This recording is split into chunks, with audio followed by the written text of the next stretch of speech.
we are community. And as community, we have suffered a grievous loss.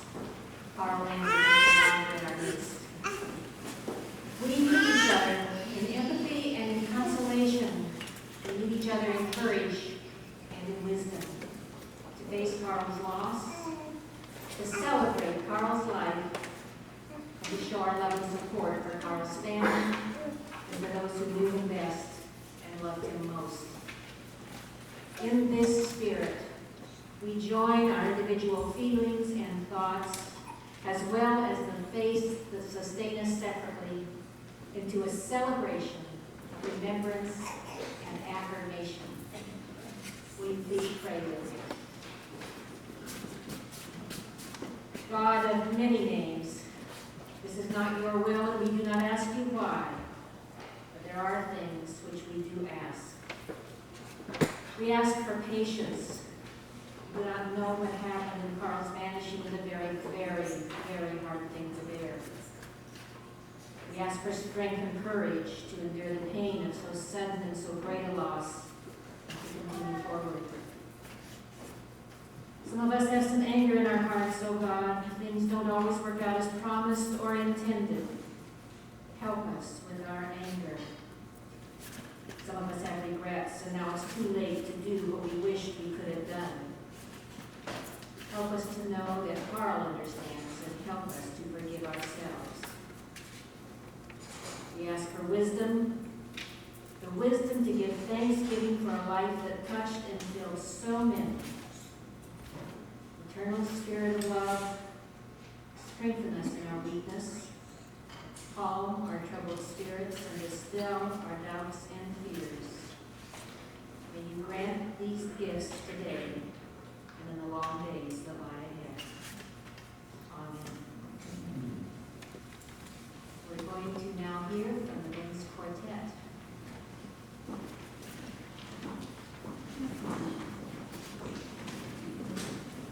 Hello. We'd like to sing a Christian Science hymn written by Mary Baker Eddy entitled Shepherd, Show Me How to Go.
That's a tough act to follow. Aren't they wonderful? And Carl's piano teacher, Virginia, to be here today. Carl were standing with me, he would be as grateful as I am for all of you who are here and all of the loving support this family has had for weeks and weeks. Thank you all so much. I wish there were other words than thank you, but those are the only ones I know to express our gratitude. There seemed to be some discussion when the three children and myself were deciding on the program tonight. And I said, no, it's not appropriate for me to speak. And there was a discussion, well, if you don't want to, Mom, it's okay, but oh, yeah, you should. And then my daughter Holly said something.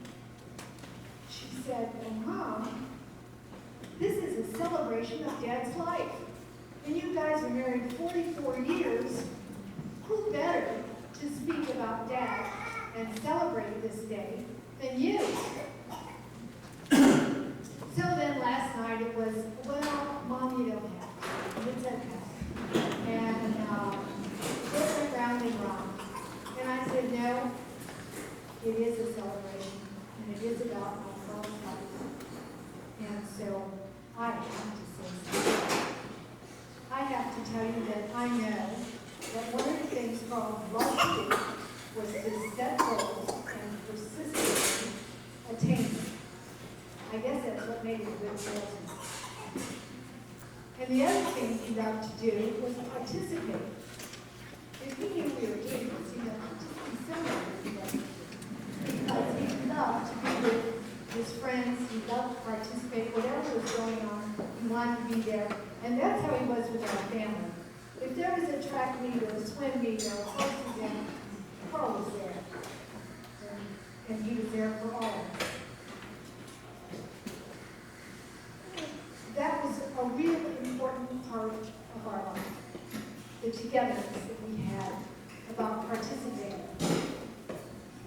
And the other thing he loved to do, as many of you know, was to build things. But many of you probably don't know that one of the reasons I married Carl was that back in those days, when I was dating several young men,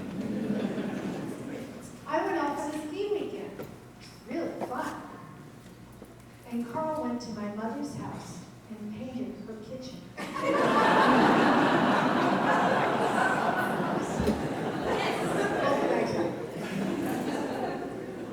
But if you were to ask me, well, Bobby, pick out 3 things that Carl loved to do the most, or loved the most. And I would never have to think for a second. Because I can tell you, the 3 things he loved the most were Marilyn, Holly, and Vicki. And I'm introducing my Marilyn to you now.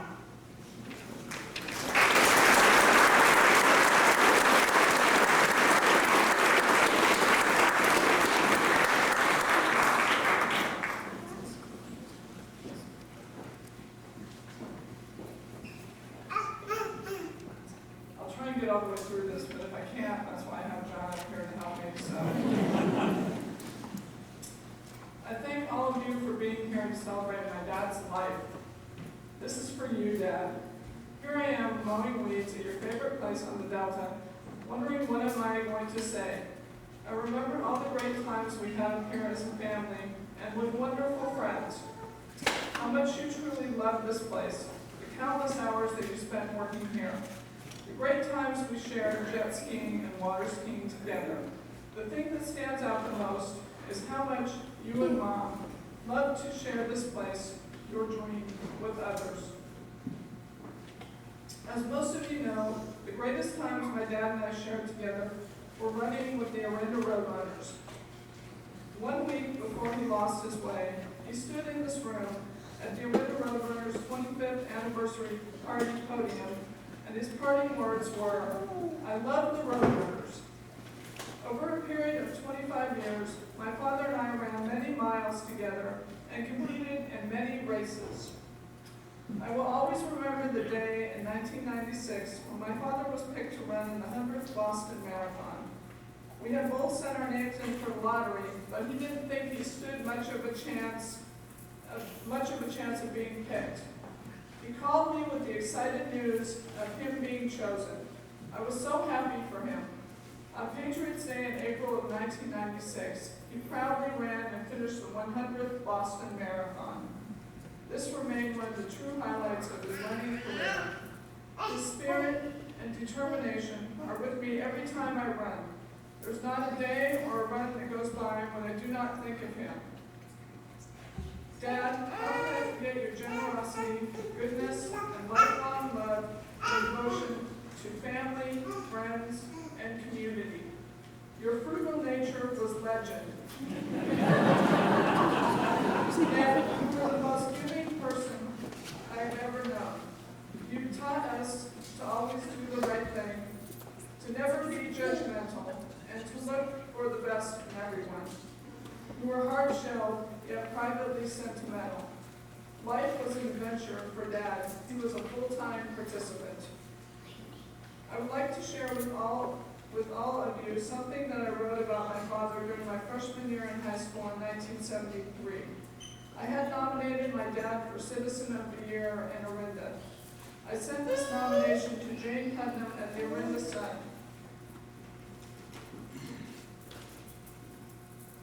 Unfortunately, he didn't get picked. But she thoughtfully sent the nomination back to him on Father's Day. He must have thought it was special because he held on to it for all this time. Here is the letter. I nominate Carl H. Landers for Citizen of the Year. Here are my reasons. He is an excellent father. In 1971 and 72, he served as treasurer of the Orinda School Parents Club. In 1972 and 73, he served as president of the Orinda School Parents Club. He did a lot to try and keep Orinda School open. For about 1.5 months, he has been working on making picnic tables for Wagner Ranch schools so they may eat outside sometimes instead of eating in the classroom always. He ran for school board once in April, but didn't make it. But do you think he gave up just because of that? No way. He didn't. So the next election he ran again, and victory came. He does Indian guides with his son, Carl F. Landers. He deserves it a lot.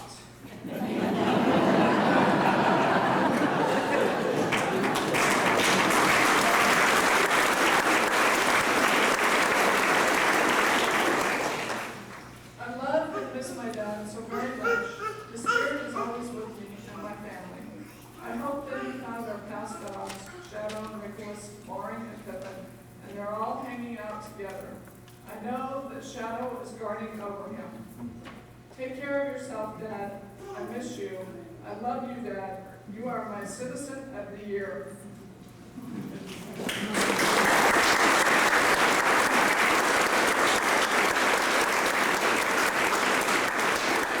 Now I would like to introduce my sister, Holly.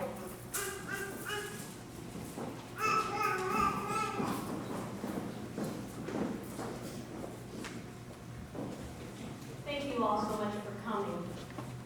The last time I saw my father was the day before he left for Mount Shasta. I was leaving on a trip for London for work, and I asked Dad if he could drive me to San Francisco Airport. And like he always said, he said, sure. So took me to the airport, pulled my big clunky suitcase out of the back of the car and put it on the curb. And he looked at me and I looked at him. I said, I love you, Dad. And he said, I love you, Holly. And we looked at each other, and that moment, we knew and understood what those words meant for us. I have no regrets about things that I didn't say to my father or experiences we weren't able to share. We really had a great, wonderful life together. But there's a couple things that maybe were not said as much as they should have been said, and I'd like to say those three things tonight. First, Dad, I'd like to thank you. You're my biggest supporter, my #1 fan, always moving forward in everything I did. Never telling me what the outcome was that you expected. Always saying, just do your best, try your hardest, and and there's where the victory lies. And he was always there, rooting me on. I always wanted to make him proud because I knew he was there.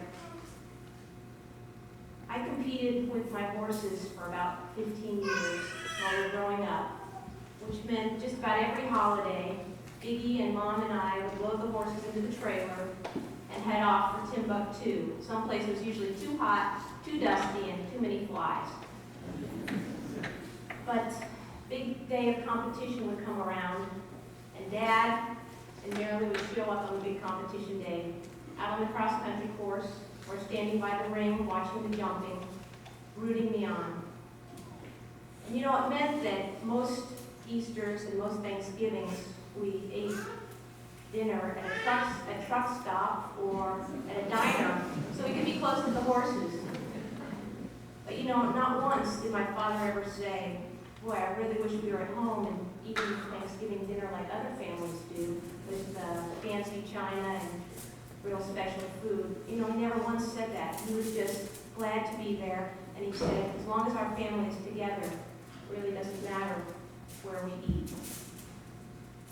There was a lot of other times, all the triathlons he showed up for, and all those Stanford marching band post-game rallies that he would persevere through, rock and roll music and a band that never marched in a straight line. But for all those years Biggie and I played in the band, you know, he never once said, boy, I wish that band played more Sousa.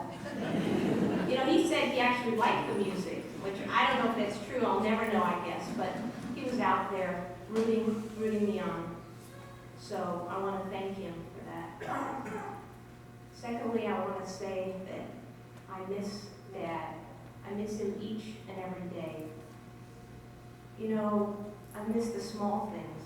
I miss coming to Mom and Dad's house after work and after I did my workouts.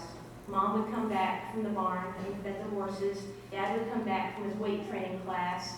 About 9 o'clock, he would be carrying either a Zachary's pizza or Doug's barbecue. And we'd all sit down together with our TV trays. And we'd say everything and we'd say nothing. It was just the small conversations. I would ask him about his projects at the river, kind of races he was going to run, talking about getting Landers Landing ready for water ski season. And he would ask me about my work. Not very many people really are very interested, but he always seemed to be interested when I would talk about where I'm going or what I'm doing. 2 weeks ago, I was lucky enough to go out to sea on the USS John C. Stennis aircraft carrier, which is the ship my husband been assigned to. And I went out to sea, out off San Diego, and they launched F-18s off the carrier deck, and I was standing right there, and they were landing on the deck. And you know, the first thing that came to my mind, oh man, Dad would love to be here. I want to tell Dad about this. So I really want to say that I just miss him each and every day. The last thing I want to say is I'd like to honor my dad tonight for his greatness. My father was a man of integrity and principle. He understood duty and sacrifice for one's family and for one's community. He understood about opening your home up to those who are less fortunate. He also unconditionally loved Mary and Biggie and me. He loved us for not who he might have wanted us to be, but for who we are. And for 45 years, he loved my mom. We all know he loved her like nothing else. And finally, he taught me that life is not a dress rehearsal. You're never too old to try to improve yourself. You're never too old to try to reach for your star. Try something new, whether it's summiting a peak, improving your single water skiing, building your dream house, or scuba diving with the manta rays in Micronesia. So tonight, I thank my father. I miss my dad. I love my dad. And I honor him. I honor him tonight, and I honor him always. Now, there's just two other things I need to say before I get the hook. I want to thank my husband Dave, my mom, my brother, sister, Shelley, John, for putting up with me this month. It's been a tough month, so thank you. And the last thing I want to say is I want to thank all of the Rugrats Search and Rescue team. You know who you are out there. We didn't have any orange outfits, and we didn't always have our search and rescue line straight. And we never had a coordinated whistle blow. But the Rugrats Search and Rescue, and I know each and every one of you were out there who helped us on that search on that mountain. We were awesome. And so I thank you. I thank you, Rugrats. I'd like to now introduce my sister-in-law, Shelley Sandusky.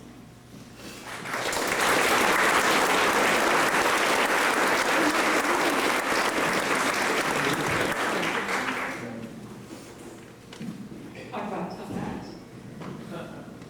I first met Carl about 12 years ago in 1987 when I started dating his son, also Carl. And I learned very soon that Carl wasn't just an engineer, he was a builder. One of the first times I saw him in action, he was building a barn for Bobby's horse. And seeing him work, I understood a lot about my own Carl, who I had met building sets at Stanford Theater. It seems that Carl, the father, had passed on his passion for building to his son. Over the years, I watched Carl build, and sometimes helped Carl build many things. It started out innocuously enough with the barn, but Carl was destined for greater things. When they got the property up in the Delta, building became a full-time pursuit for Carl. And he started out slowly with the dock and the boat slip.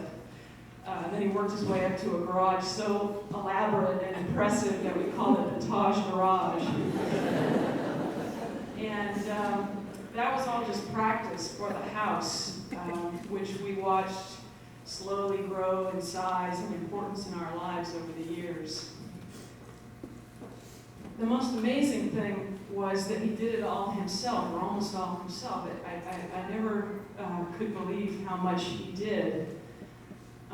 His enthusiasm for building actually reminds me of a story about an engineer. This engineer passed away, and because of a clerical error, he was sent to hell instead of heaven. A few weeks later, God looked down on hell, as he often does, and noticed that something was startlingly different. Hell had an efficient and clean rapid transit system, central air conditioning, and Satan himself had this big vacation house right on the River Styx with the well-running water ski boats out in front. And God was shocked, and he said, "What's going on down there?" And Satan said, "Oh God, you wouldn't believe it. We've got this amazing engineer, he's great, he's really turned the place around." God was furious. He said, "That guy belongs up here. What are you doing with him down there? Bring him back, send him back right away." Satan said, "I don't think so. You know, finders keepers, he's mine. And anyway, how do you think you're going to get him back?" And God said, "Well, I'll sue you." And Satan just laughed and he said, "Where are you going to get a lawyer up there?"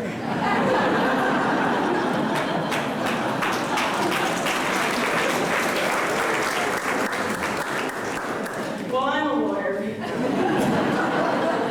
And Carl never held that against me. He was a great father-in-law. As Holly said, he was always interested in what I was doing. He always wanted to know my opinion about things, which isn't always that common. And he was also a great help to us. When we had our wedding reception at Stanford, he helped create the set we had for our reception. He helped us with our fixer-upper house that we bought a couple of years ago. Did a lot of work on that. He was just always there. Carl, I will miss you so much. I will miss you at the Stanford football games, where we never seem to get any closer to the 50-yard line. I will miss you at Christmas morning with your ever-present video camera. I'll miss you leading the way on the annual Easter hike, which we fondly call the Easter Death March. I'll miss you in the 4th of July parade, where you always cheered just as much for me with my cowbell as you did for your own kids with their real instruments. But most of all, I'll miss you up at the river in your ripped jeans and your dirty t-shirt and your knee pads, perfecting some part of that magnificent creation that is Landers Landing. You built more than just a barn or a house or a dock. You built a foundation to support us all our lives. So I know that up in heaven, you're building God some really great vacation home. But if by any chance there's been some kind of mistake or clerical error, please give me a call.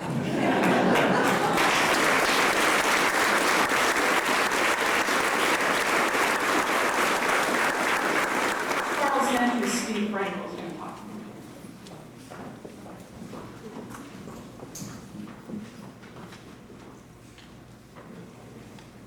My uncle, Carl Landers, as you all know, had a true zest for life and a truly profound impact on my life. My earliest and one of my fondest memories of my Uncle Carl probably dates back at least 40 years. I probably was no more than 4 or 5 at the time, and my sister Elisa no more than 2 or 3. Our parents, Carl's brother-in-law Mel and sister Phyllis, took their first trip away from us kids.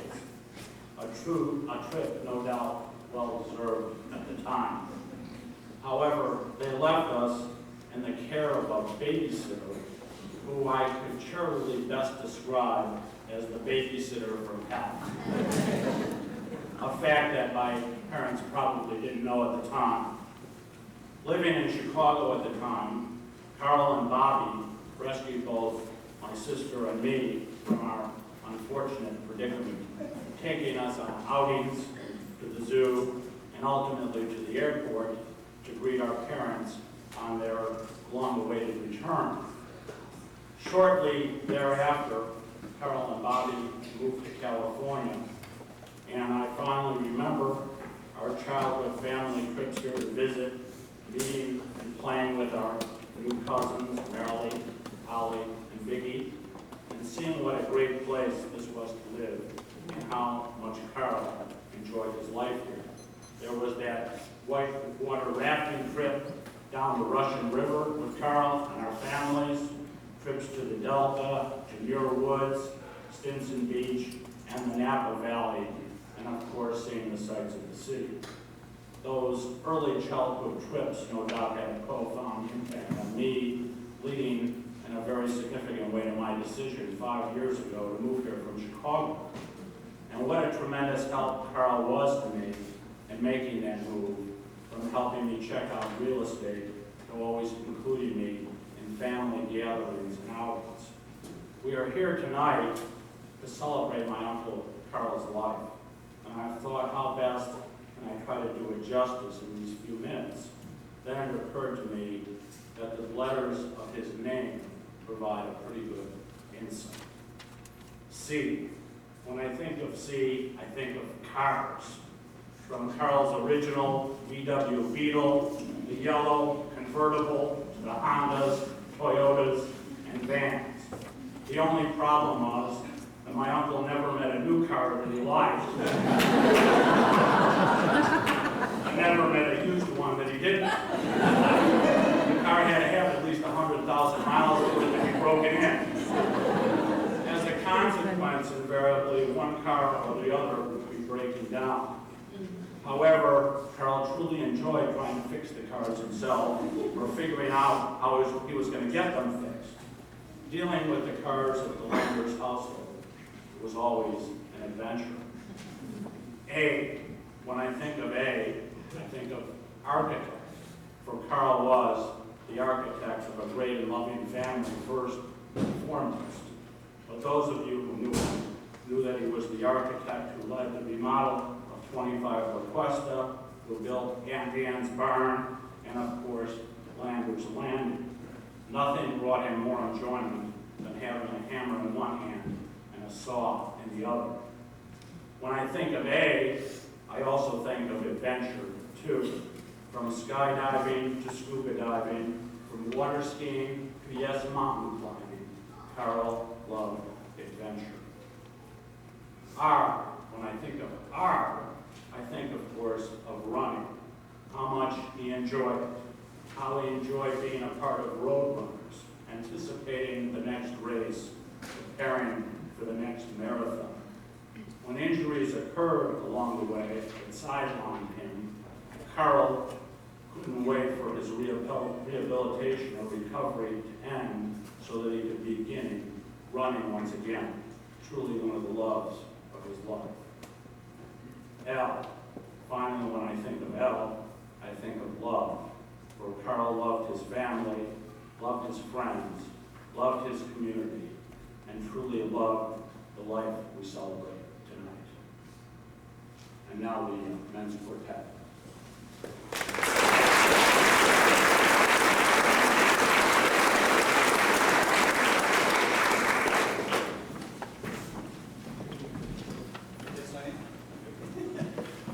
Holly talked about Carl persevering to the rock and roll of the Stanford Band. Did he enjoy it? Well, but we do know that he loved the old standard pop songs. One of his favorite songs was Irving Berlin's Always. And he loved anything that was written by George Gershwin. So we've taken a couple of those songs and put them together tonight for a medley to you, to Carl, and to Bobby.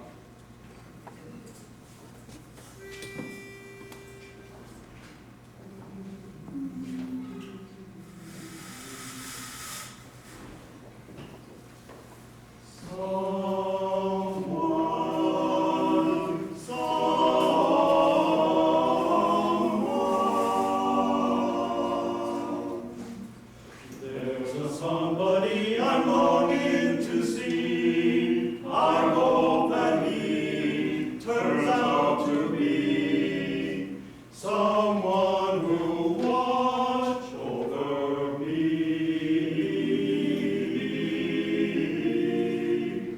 I'm a little lamb who's lost in the wood. I know I could always be good to one who watch over me. Although he may not be the man some girls think of as handsome, to my heart he carries the key.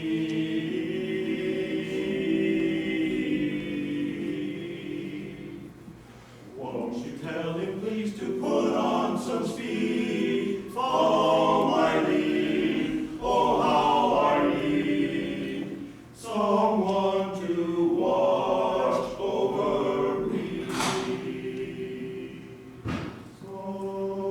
Someone always, someone always, always.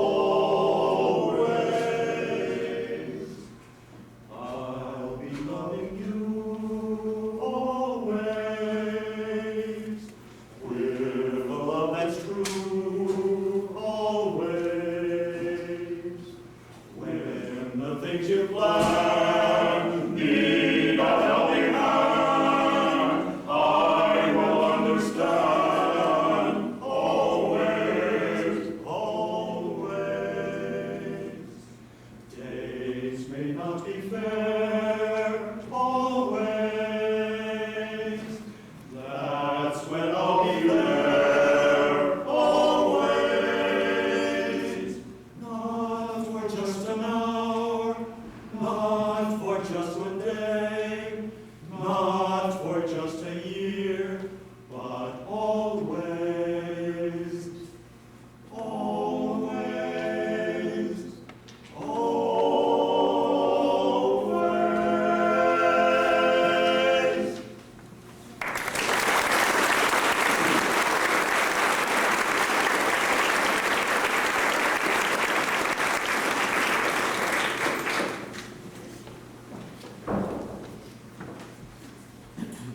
I think Carl would be really surprised and would laugh to see me standing up here without fainting.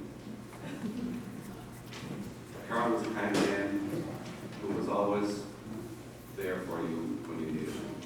I was lucky enough to meet him back in the early days at the University of Illinois in Champaign. It may come as a surprise to some of you, but Carl was enrolled in the School of Journalism at that time, studying advertising. And I was too. We lived in neighboring boarding houses. My landlady was Hilda Adler. Hilda was a refugee from Germany who had immigrated to the U.S. cornfields in central Illinois in the early 30s. She took her rooming house with 5 bedrooms and decided she would take in boarders, young students, and I was one of them. Her house played an important and pivotal part in Carl's and our relationship. And the reason for this was because it was sort of a social center, because it was right across the street from the town's biggest beer hall. One of the long University of Illinois tradition.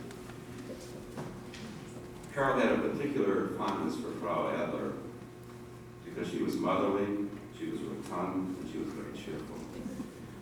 And it's also because of her distinctive accent, a very heavy German accent, which Carl took great pleasure in mimicking at every inopportune opportunity.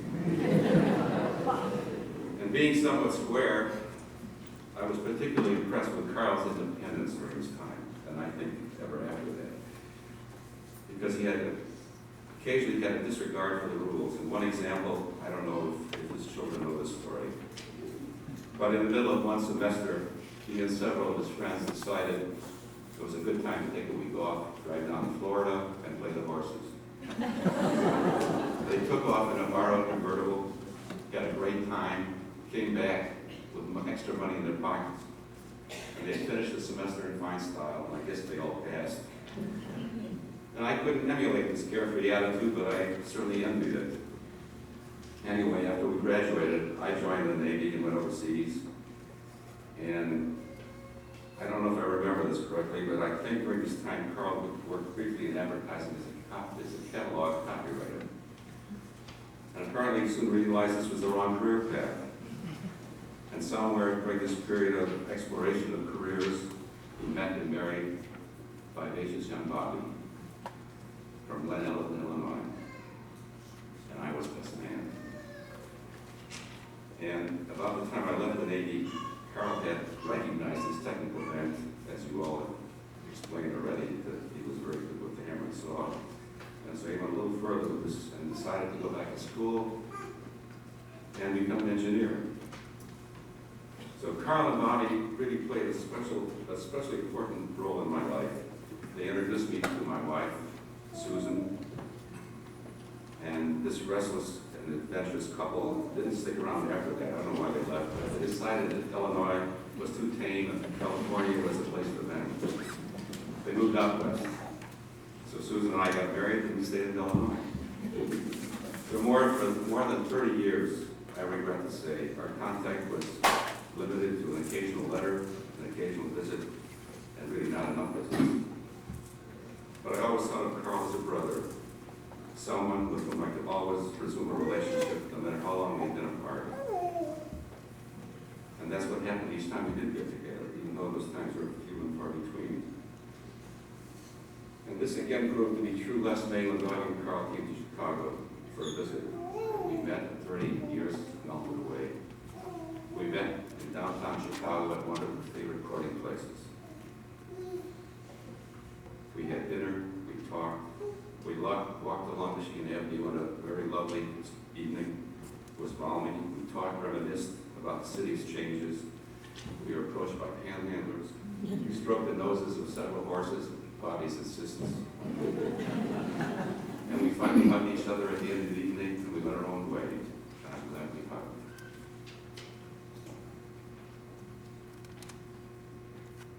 I would like to say that Sue and I and her children, Beth and Paul, extend their loving thoughts to Bobby, Marilee, Holly, and Vicky.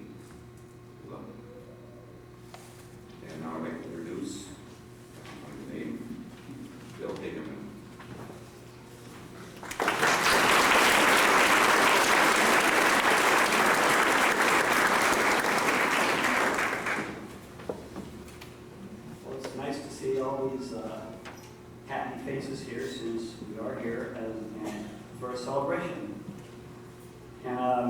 when Bobby asked me to say something about Carl, I was impressed because I like Carl, and I know that feeling is mutual.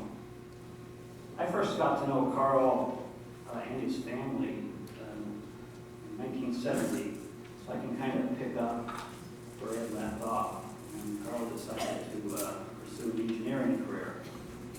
Carl came out here and he, after a short period of time, went to work for a train company in San Francisco. My involvement with Carl was that I had just come out of the training class in La Crosse, Wisconsin, and was a freshman recruit in the train organization here. Our boss at that time was Ken Mirov. Some of you might remember from the days when he and his wife were involved with all of our lives in that period of Carl's life when he was out selling. When I first got to the office of the train company, I was given an account list, which they fondly called Miscellaneous East Bay. And I don't know how many of you get into a selling situation where you go to work for some company and they give you this account list and you're all jazzed up, ready to go to work, and you start asking people, well, tell me about this account list. And you find out that these are the accounts that nobody else wants to call on.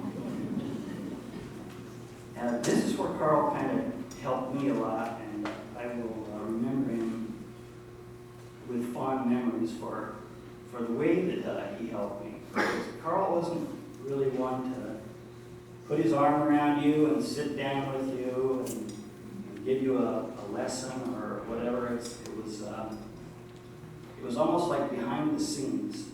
And I would know that there were times when I was a little discouraged with this sort of crappy account list, that Carl would work some deal out with Ken, that they were good friends. And all of a sudden, I would get a new account, or I would get involved in a job that he'd been working on. And I would find out later that he was instrumental in kind of looking out for me. So we became good friends on that basis. But there was one thing about Carl in the work environment that I gotta share with you. And that was an amazing ability that Carl had. And this was that he could actually carry around with him physically his entire office filing system. And if anybody has ever known him during this time, you'd know that it was Carl from across the room coming your way, because it would be a guy that would have his files. This was before computers, so I guess it's okay. We once made a joke about that because both Ken and Carl were, as it has been said, frugal, that we would all chip in and get a used filing cabinet that we put in the trunk of his car, but Carlos laughed and used a cardboard box.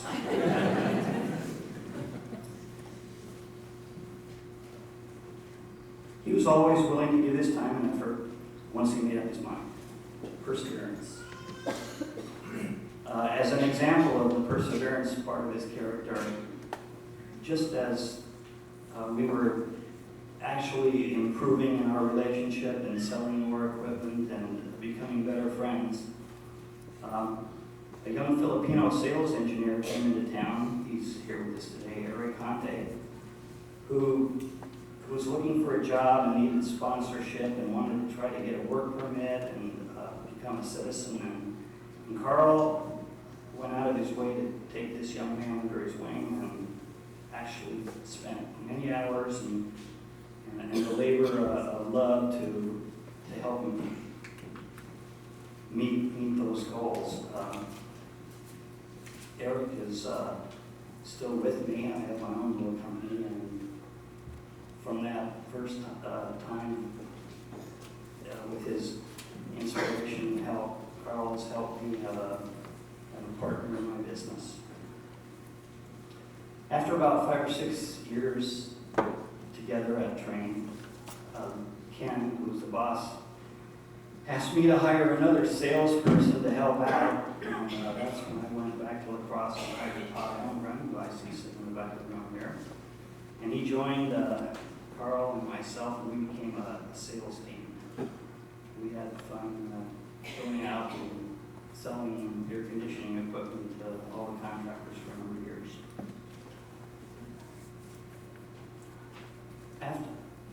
During this time period, Carl had some very memorable moments they've been alluded to, but it's interesting for me to see that his relationship with his family and other friends wasn't really any different to his friends at work. And that was, has to do with his old Cutlass convertible. It was, I don't know how many miles it had on it. Way over 100, maybe 200,000-300,000. And it was really one of the marriages in his life that defied real logic. But once you got to know Carl, it was okay. You could see the yellow convertible coming, and you know it was Carl. But then there was this problem Steve alluded to about the car needing help. It was breaking down a lot. Another friend in our life, Ken Clausen, he's back there, he's smiling when I'm talking about this. He always knew when Carl rolled into his truck and trailer refrigeration facility down in Hayward, particularly when I was driving my car behind him, that the convertible would be left behind. And they'd sit and talk about it for a while, and Ken would, with a smile on his face, always agree to help Carl fix the car. The other part about Carl, which again people seem to have a common theme here, is his home projects. I got involved with him a little bit on some of them. When I first was invited over to the Orinda house in 1970, there had been a sort of a room addition that had been started maybe a few years before. Carl didn't give up on stuff like that. I think that particular project probably went on for 4 or maybe 5 or 6 years. I don't know. Maybe it's not done yet. And then I got involved with him on the patio project, which was an interesting project in dealing with minority contractors and certain, when do we pay, should we pay, will it get built, won't it get built? But Carl persevered, and it got built. We all know about the barn and where his ability to build got better and bigger, and he had partners to help him. And he went at it, which is a wonderful accomplishment. And of course, Landers Landing, which is existing today and getting bigger and better by the moment. On April 15th of this year, I received an anonymous 10th anniversary card. And all it said in it was, "Congratulations." Well, since my wife and I, Shelley, have been married for 31 years, I knew it had to be from Carl. He was the only one who knew that we both left training at the same time, 10 years prior to that. I'd gone into business and I had survived the 10 years. And so he was giving me a little pat on the back, and just that simple card was my last correspondence with Carl. So that when I reflect about his life, I can say that without hesitation, that no matter how traumatic the circumstance or difficult the undertaking, Carl was always willing to go the distance. He did it with a unique style, but in so doing, we love him more because he did it his way.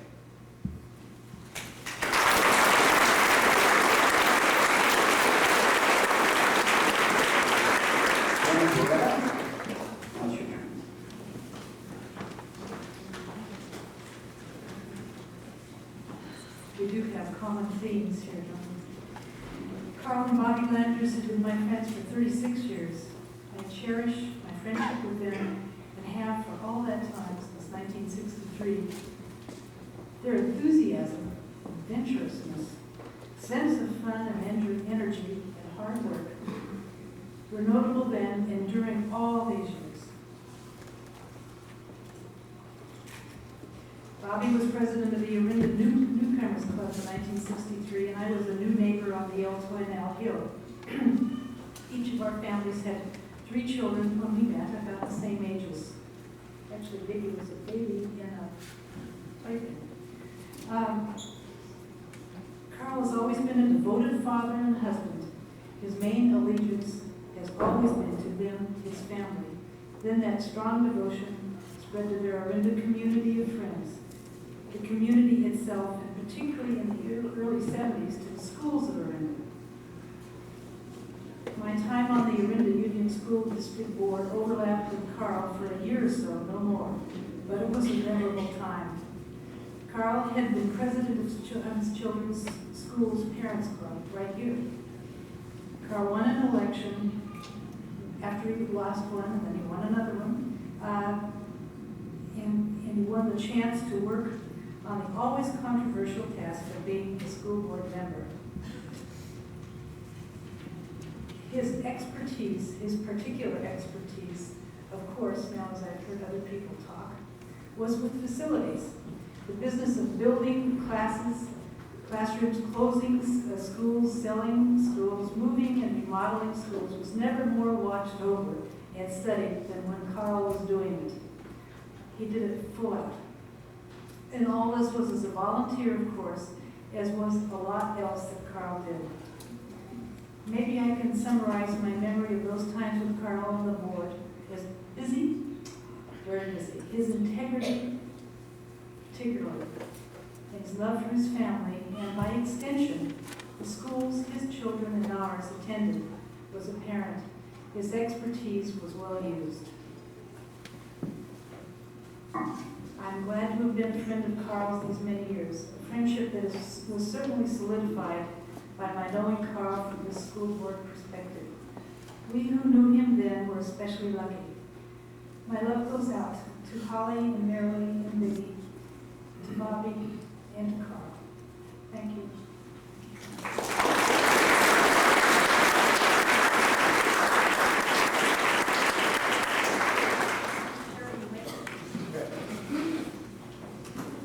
Thank you, Janet. Really, chronologically, this follows very well because I was trying to remember or trying to think when to start talking about Carl.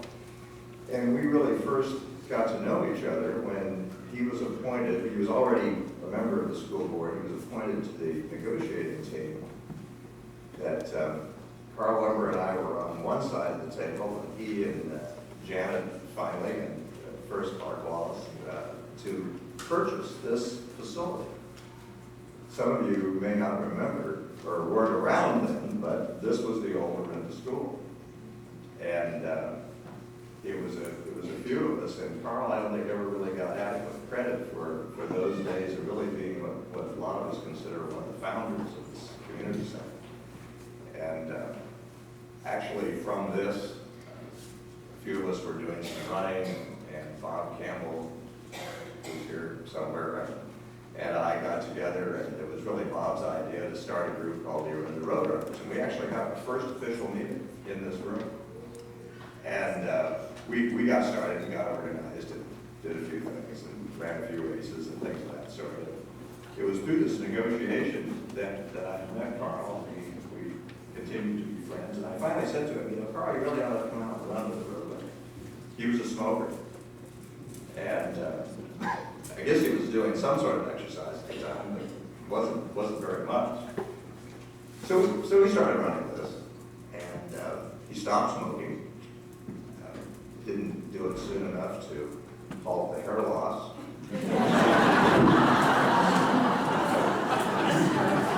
I think as a result of his activities with us, he probably spent the next 20 or 25 years a happier and healthier individual.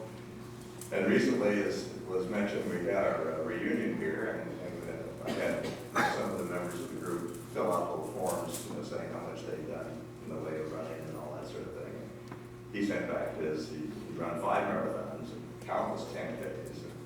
And he'd done all sorts of things. He was an avid runner of the Gypsy. He, as Marilyn mentioned, made it into the 100th Boston Marathon. That was one of his 5. And he finished off the whole comments by saying that the Roadrunners really changed his life, and he really would love the Roadrunners. And I think we all were sort of family in that regard. He was responsible, along with our group, I mean, as part of our group, as an adjunct to our group, of running the first Christmas relays that we ran out on the coast from Half-Moon Bay to Santa Cruz, and Santa Cruz to Half-Moon Bay. He and the Faisals established what is now kind of the infamous run to the barn on New Year's morning. A very healthy, wonderful activity that many of us participated in. A little subgroup of the Roadrunners have set out to scale all the peaks in every county. I mean, the highest peak in every county of the state, that's 58. He accomplished 35 and was given a second shot to Shasta.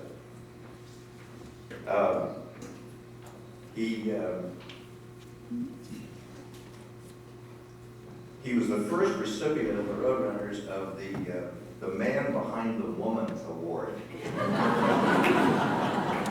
He was so darn proud of Bobby when she was mayor that we started a new award. And he was the first recipient. Next one was Jack Knable when Linda made it.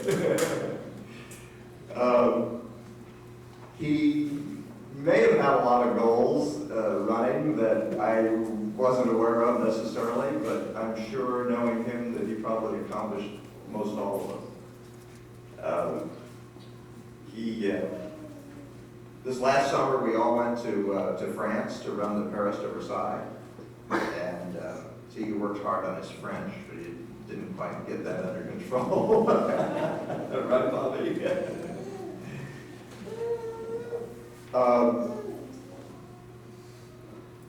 I heard a comment the other day that I think is appropriate for this moment.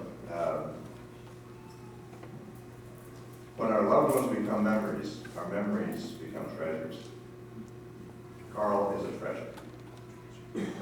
And the last few years, he spent almost every morning that he was in town meeting with a group of his cronies at Lake Cascade.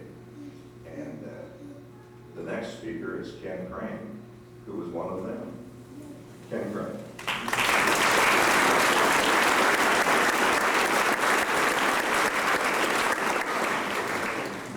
Thank you.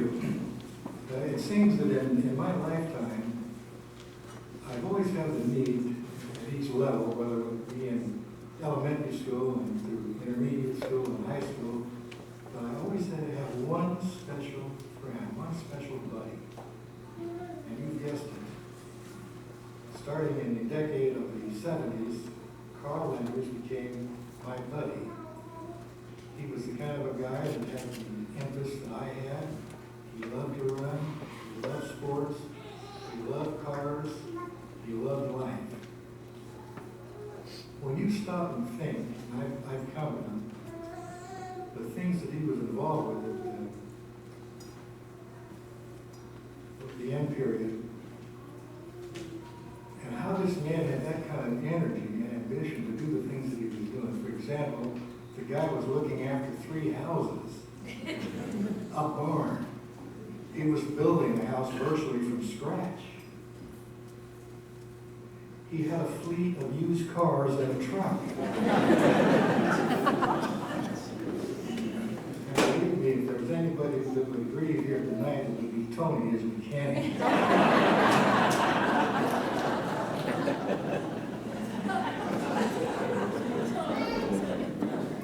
But anyway, Carl, as Jerry alluded to, one of the Roadrunners, Carl was always there. He was the person that I could always count on. Whatever I would ask to do, regardless of what it was, Carl was ready to do. He was the most adventuresome person that I have ever met. And when you think of all these things that he was doing, in addition to building these houses and doing the running, he was going to piano lessons, of all things. He was going to the gym 2 nights a week. And the man just could never seem to run out of energy. Now, one thing, I hate to bring up anything negative, but Carl has what I consider a very excellent trait, even though it could be a little abrasive on occasion, is that when he wanted something, he asked for it. He was never afraid to go after something that he wanted. And several years ago, I mentioned that I had an invitation from my niece and her husband to come up and spend 5 days on their fishing boat in Alaska. And when Carl heard that, he said, "Oh my God, I've always wanted to do that." He said, "Do you suppose?" I said, "No, Carl." It's a small boat. I mean, how could I ask her if I could bring along a friend? But he insisted, and finally I caved in and said, "All right, I'll ask." And what do you know? She said, "Oh, that would be great. And you'll have a buddy to be with, because we can't be entertaining you all the time because we're working." This was a working salmon boat. And anyway, Carl and I went to Alaska, and some icing on that cake was the fact that Biggie, Carl's son, and Shelley, this was sort of almost a miracle in timing, but they had a trip planned to be there the same weekend that we were there, and that worked out good too. But we enjoyed our time. Carl worked his butt off, as did I, but he did a lot more work than I did. It was only natural on the boat, hauling and shoveling salmon into the hold. But it was a great experience. We were staying in Anchorage, and we were able to rent a car. After we got off the fishing boat, we rented a car and drove up to Canali Park, and it was just an unforgettable experience. And so I have nothing but the fondest of memories, and I will never forget you.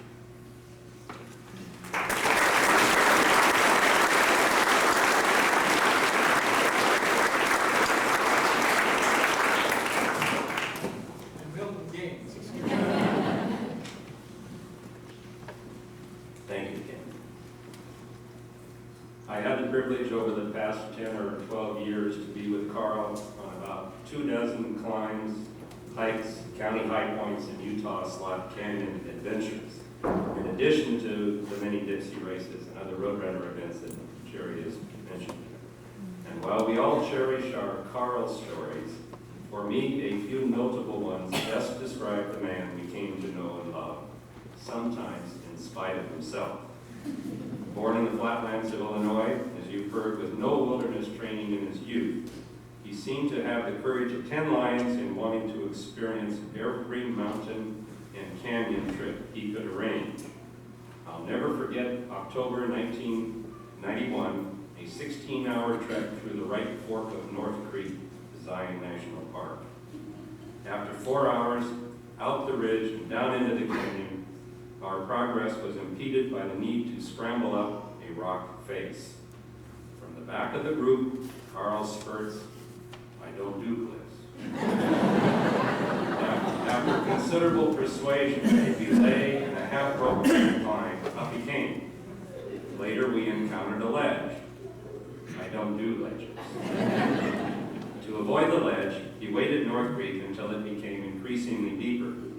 With hands on one side wall and feet on the other, he crab walked until he could no longer. Curb plunk. No car. A white globe deep underwater rapidly appeared, exploding to the surface with a yelp. Undaunted, he proceeded with the group until he came to a rappel. "I don't do rappel." Without an alternative, 10 hours back to the start looked worse than the 6 hours to the end where the car was. Carl rappelled, and in good form. You'll see a picture on an easel in the back. Finally, climbing out of the canyon at 10 p.m., pitch dark, very tired, steep in an uphill cross-country segment, Carl unceremoniously lost it. He shouted to Tom Sturgis ahead of him, "Not so fast, slow down," accentuating how he felt with a few expletives. 10 minutes later, we were at the car, and after a good night's sleep, he would wake fresh and ask about the next trip. We all felt the way Carl did there at the end, but we were too proud to admit it publicly. Carl could. How beautifully truthful a life he led. I think God must be very proud of him. Perhaps sovereignty was his credence. He wanted to do life his way, and by golly, he did. Obstinate and strong-willed, he never hesitated to state his opinion. Sometimes he would try to get it his way. Not an easy task with the roadrunners who in a nanosecond will melt your glue when you become stuck on yourself or stuck on a personal problem. I'll forever miss that sly smile and askance, nervous look to the side when he knew we were ribbing him. He learned to laugh at himself as much as we did at his expense. He loved to drive the van or car we'd rent at a destination airport, so much so that we named him our designated driver.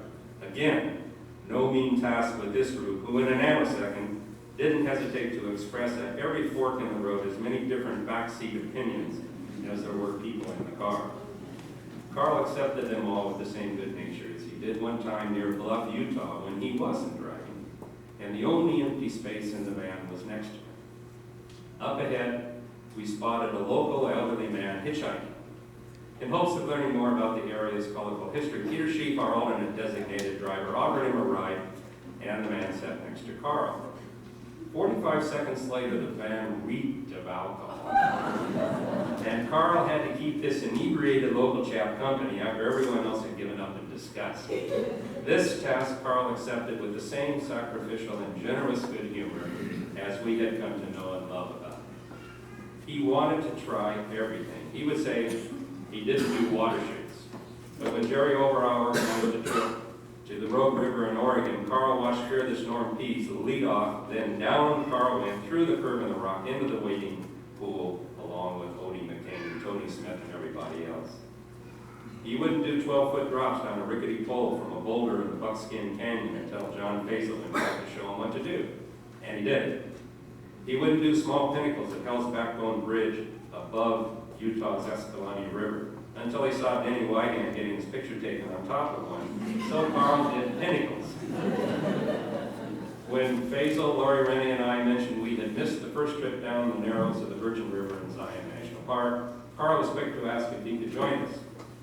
The photo of Carl wincing while standing at the headwaters of the river as John kissed him on the cheek in response to some complaint probably expressed the fact that Carl grew to love being the brunt of good-natured humor, our sort of on-call curmudgeon.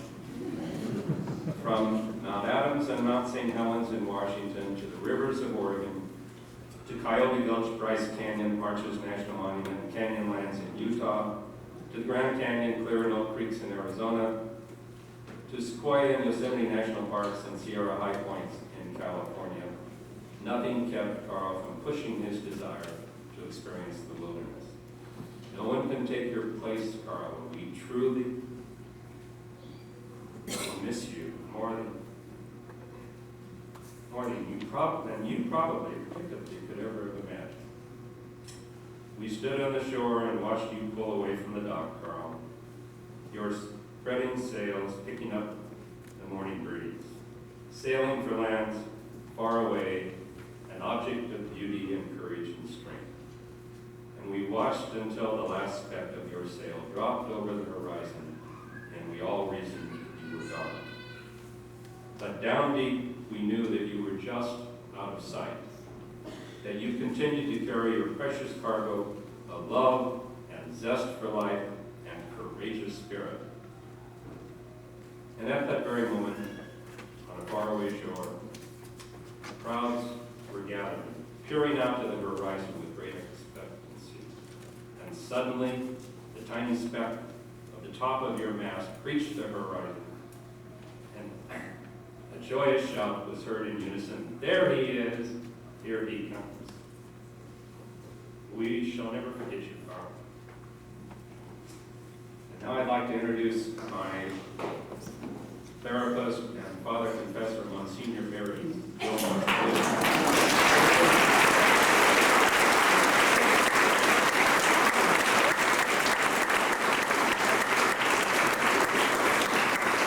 I've had the pleasure, or mispleasure of spending 10 days on Mount Shasta together. Thank you, Mel. This morning I was having coffee with Bonnie, and she gave me this sign, and she said, "Barry, keep this under 3 minutes, or there will be a hook piano player playing." So I raced home and I went over my presentation, and I got it. Hopefully, it will not be too bloody a mess when I'm pulled off the stage. Good evening. Carl was a unique and unforgettable character. Always kind and generous, yet at times a bit stubborn and argumentative. We took many trips together, skiing, diving, running, hiking, and frankly, more often than not, I would return home and say, "Never again."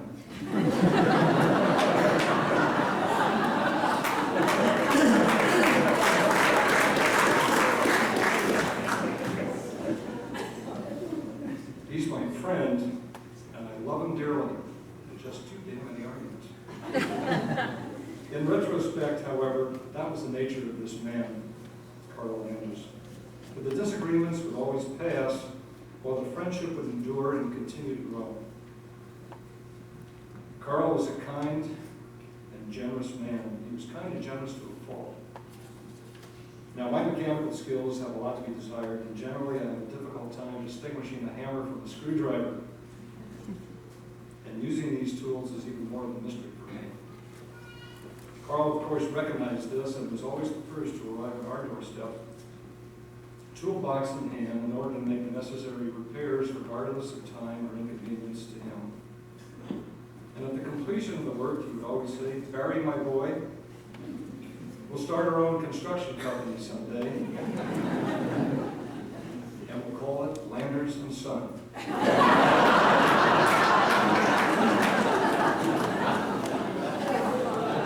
Imagine that, giving me equal billing while he did all the damn work.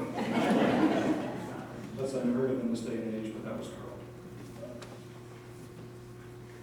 Besides being kind and generous, he was also a very frugal man by nature, and he demonstrated this characteristic in many ways.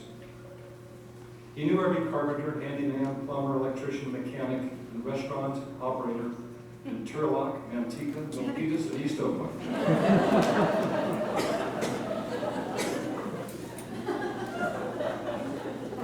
How he came to find and know these people is anyone's guess, but finally he did, and he would always make good use of their considerable skills.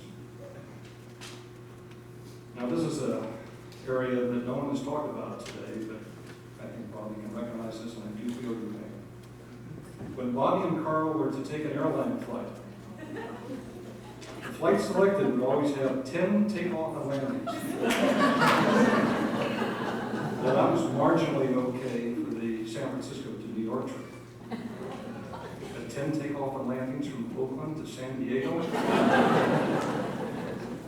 Carl just didn't know the meaning of a nonstop flight. Conversely, he did know the meaning of a deeply discounted airline.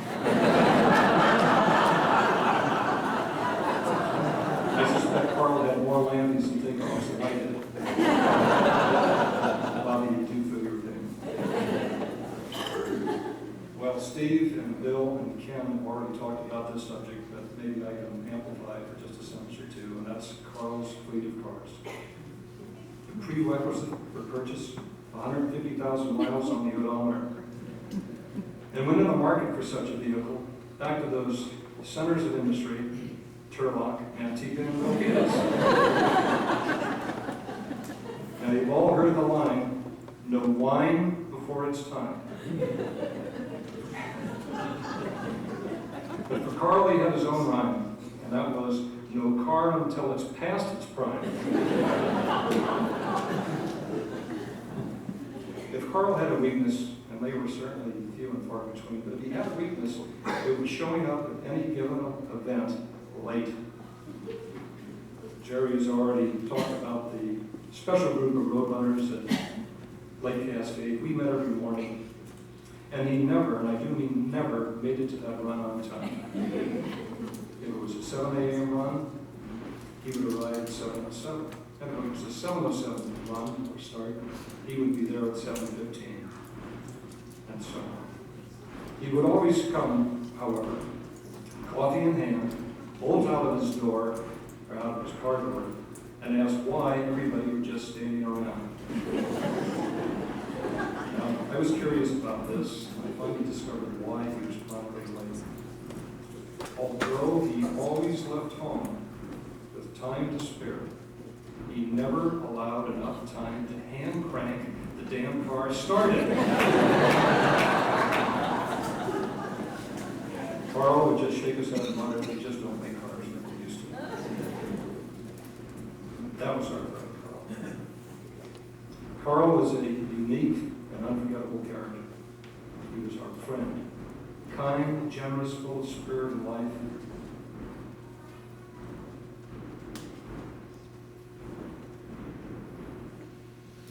Able to laugh at himself, to forgive and forget. An honest man, a man of integrity and a keen sense of ethics and values, loyal to family and friends alike. Carl, we celebrate your life here this evening, and we acknowledge that you will be truly missed. Thanks for your character, your gift of friendship, your love. I do believe that you are here in spirit with us this evening, and more important, that you are now at peace. May God bless you always.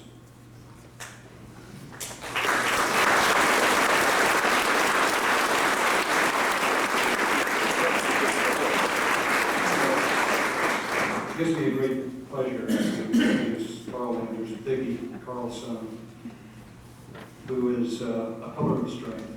The whole family is a pillar of strength. And Carl, you would like that whatever you want.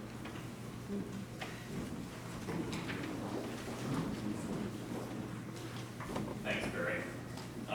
In sitting here listening to all of the wonderful people who have talked about my father, it really sank in for me how many things he passed on to me. Some of them maybe aren't the best things, but I think there are many other things that we heard about this evening that we can all aspire to. In thinking about how I would prepare my remarks for the cleanup position this evening, I thought, what better way than to take advantage of some of those skills that I learned in many years in the Orinda School District and at Miramani High School operating the audiovisual equipment. As I started thinking about my father, I wanted a way to go back and look and remember all those good times that we spent together, and to have something to document the things, the impact he had on my life for people who might be coming in the future. Not that I'm revealing anything, but hopefully there will be a future generation. But so I sat down and prepared a video, which I'd like to show to you this evening. And it's going to take me just a second to get that prepared. So what I suggest is for all of you who have been sitting patiently for an hour and a half, why don't you stand up for a second, stretch a little bit. For those of you who have been standing, maybe you could grab some seats while they're standing. And we'll start in 30 seconds or so.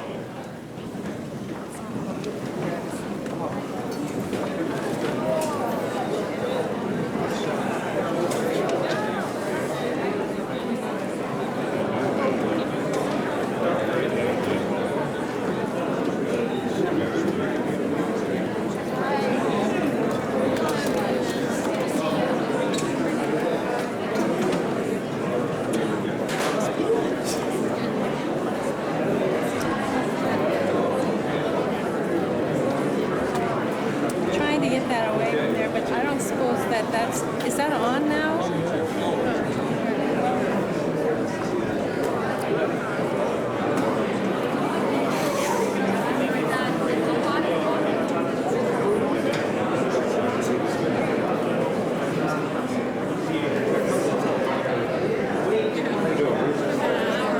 It's all right. It's all right.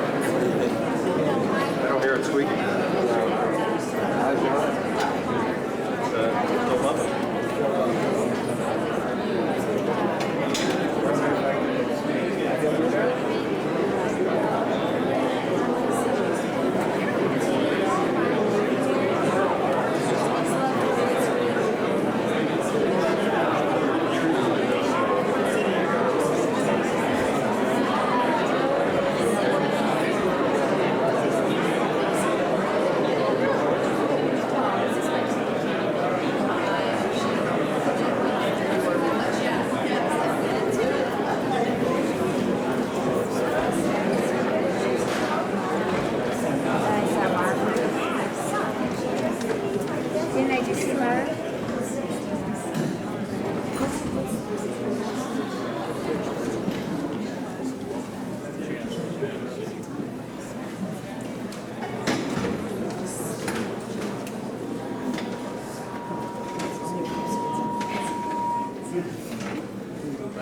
Mm-hmm.